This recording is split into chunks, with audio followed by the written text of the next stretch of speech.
आइए बच्चों हम लोग ये देखते हैं energy stored in a capacitor के कैपेसिटर लिया है हमने, उसके अंदर कितनी एनर्जी स्टोर होगी उसका फॉर्मूला हमें ड्राइव करना है। तो ये हमने फर्स्ट प्लेट मानी है, हमने सेकंड प्लेट मानी है, इस पर पॉजिटिव चार्ज है, इस पर नेगेटिव चार्ज है, इसका जो चार्ज है प्लस क्यू है, इसका जो चार्ज है माइनस क्यू है, माइनस क्यू। इसमें इलेक्ट्रिक फील्ड की डायरेक्शन है प्लस से माइनस, प्लस से माइनस। अब हमें ये डेरिवेशन देखना है, थोड़ी सी हम इसकी थ्योरी लिख लेते हैं। We have to calculate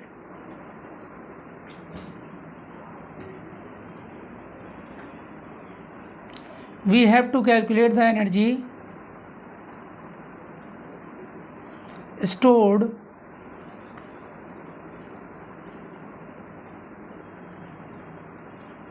in this charge configuration.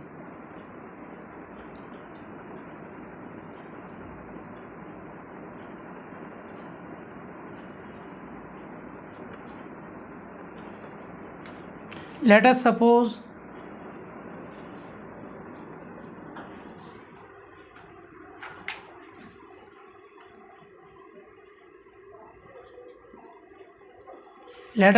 that conductor first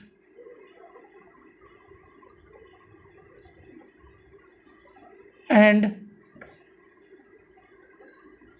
conductor second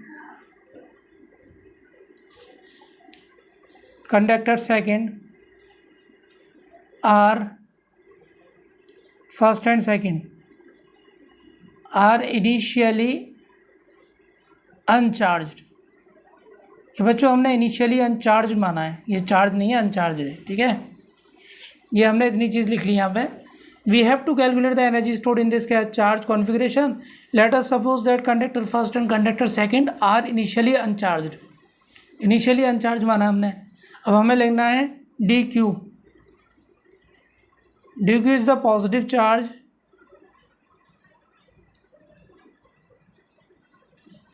charge, be transferred, जो कि ट्रांसफ़र हो रहा है,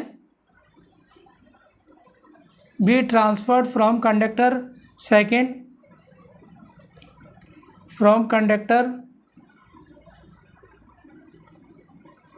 टू कंडक्टर फर्स्ट। तो यहाँ से बच्चों यहाँ ट्रांसफ़र हो रहा था d Q charge, small amount of charge, और वो यहाँ ट्रांसफ़र हो रहा है सेकंड में, सेकंड से फर्स्ट में ट्रांसफ़र हो रहा है, ठीक है। तो धीरे धीरे ये चार्ज हो जाती है, ये अनचार्ज हो जाती है। वैसे इनिशियली हमने अनचार्ज लिया है इन दोनों को, तो यहाँ पे हमारा चार्ज आया था, यहाँ हमारा ये पॉजिटिव आया था, ये नेगेटिव हो जाता है, चार्ज ट्रांसफ़र हो रहा है यहाँ से यहाँ तक, ठीक है। तो यहाँ हमें पोटेंशियल डिफरेंस लिखना है, वेरी स्मॉल हो रहा है, ठीक है। कितना हो रहा है? Very small, in very small amount. उसके बाद पोटेंशियल डिफरेंस बिटवीन 1 and 2 या first and second is Q by C माना है, ठीक है। तो हम यह लिख सकते हैं फर्स्ट एंड सेकेंड प्लेट के बीच में क्यू बाई सी, तो V is equal to Q by C आ गया। तो बच्चों small amount of work done अगर हम देखें, small amount of work is set to be done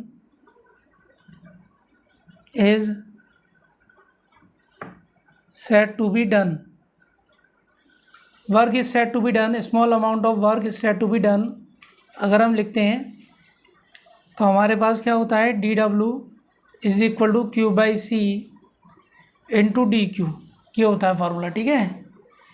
अब यहाँ हमें निकालना है total amount of work done, ठीक है। Total amount of work done, कि आपका यहाँ से यहाँ तक चार्ज आपका ट्रांसफ़र हो रहा है, तो उसमें कितना वर्क डन हुआ, और जो वर्क डन होगा वो एनर्जी के इक्वल होगा, वही आपकी एनर्जी का फार्मूला हमारा ड्राइव हो जाएगा। तो total amount of work done total amount of work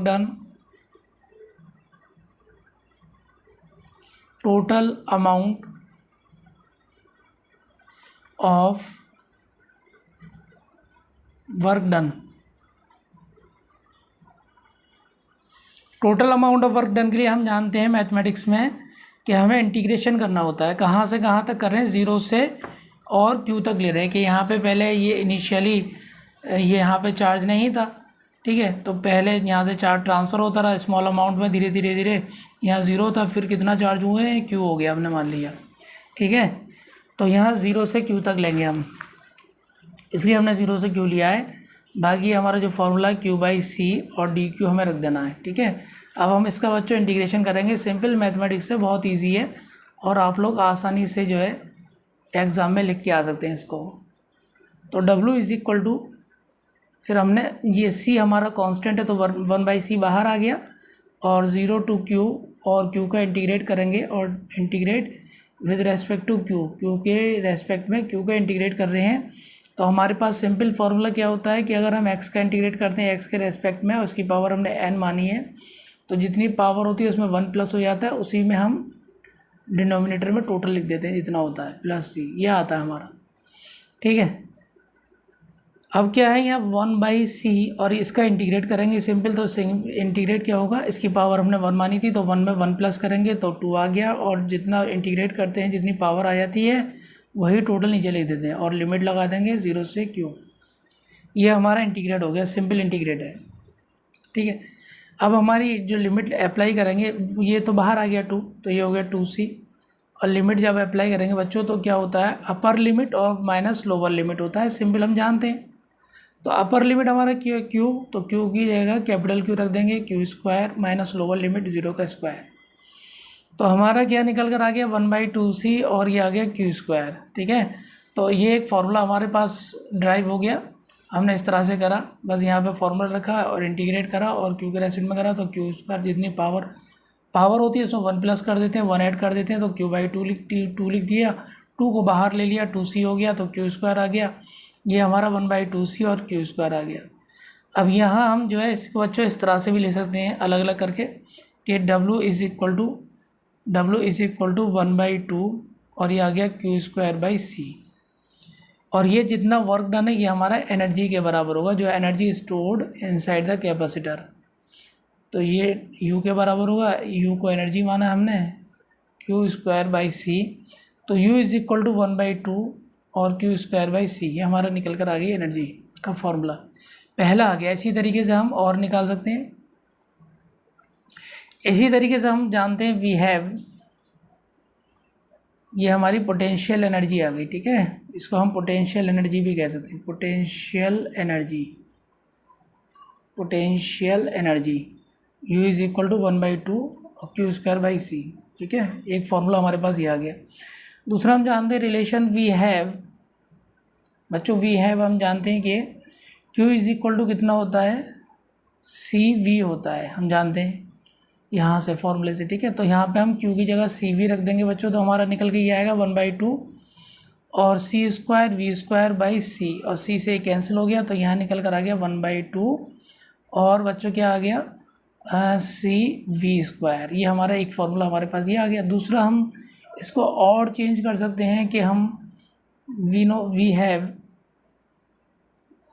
कि हम रख सकते हैं यहाँ पे C is equal to Q/V, यहाँ C की जगह Q/V रख के रिप्लेस करें, तो हम देखेंगे क्या हमारे पास पोटेंशियल एनर्जी का फॉर्मूला निकल कर आएगा, energy stored inside the capacitor, तो यहाँ आ गया Q/V और V² हो गया, ये कैंसिल करा हमने तो V आ गया, तो यहाँ अब क्या आ गया 1/2 और QV, ये निकल कर आ गया बेटा।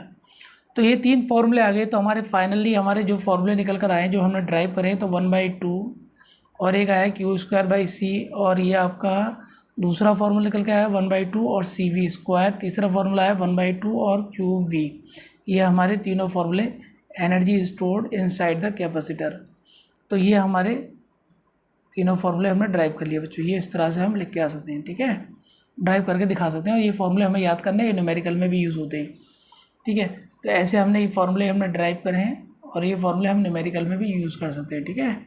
तो हमें डेरिवेशन सिंपल है इसका, हम कर सकते हैं ईजिली, और यहाँ तक हमें करके आना होता है, ठीक है, एग्जाम में भी हमें यहाँ तक लेके आना है ये फार्मूले। अच्छा, फार्मूले पुट कैसे करने हैं अकॉर्डिंग टू क्वेश्चन, जैसे हमें अगर चार्ज दे रखा है, कैपेसिटेंस दे रखा है, तो हम ये फार्मूला लगाएंगे, अगर हमें सिर्फ कैपेसिटेंस और वोल्टेज दे रखा है, पोटेंशियल डिफरेंस, तो हम ये फार्मूला अप्लाई करेंगे। अगर हमें जो है चार्ज और पोटेंशियल डिफरेंस दे रखा है तो हम ये फार्मूला अप्लाई करेंगे एनर्जी निकालने के लिए।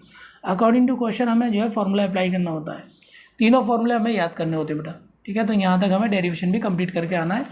यहाँ से हमने शुरू करा था, ये हमने थ्योरी देखी थी, ये आप थ्योरी लेके आइएगा इस तरह से थ्योरी, और इसको डायग्राम को बना दिएगा, और डायग्राम बनाने के बाद ये इसको जो है यहाँ से स्टार्ट करिएगा पोटेंशियल डिफरेंस से, और ये small amount of work done का फॉर्मूला लिखिएगा कि पोटेंशियल इनटू चार्ज, और यहाँ इसके बाद लिखने के बाद फिर यहाँ से आप total amount of work done निकालिएगा 0 से Q तक निकालिए। फिर इस तरह से आप करिएगा इसको, और बहुत ईजी है, सिंपल है, आप करेंगे, तैयार करेंगे इसको 2-3 बार आप घर पे रिपीट करेंगे, उसके बाद बच्चों ये तैयार हो जाता है। बहुत ईजिली आप जो है एग्ज़ाम में लिख के आ सकते हैं, पूरे मार्क्स आपको मिल जाएंगे। Thank you for watching.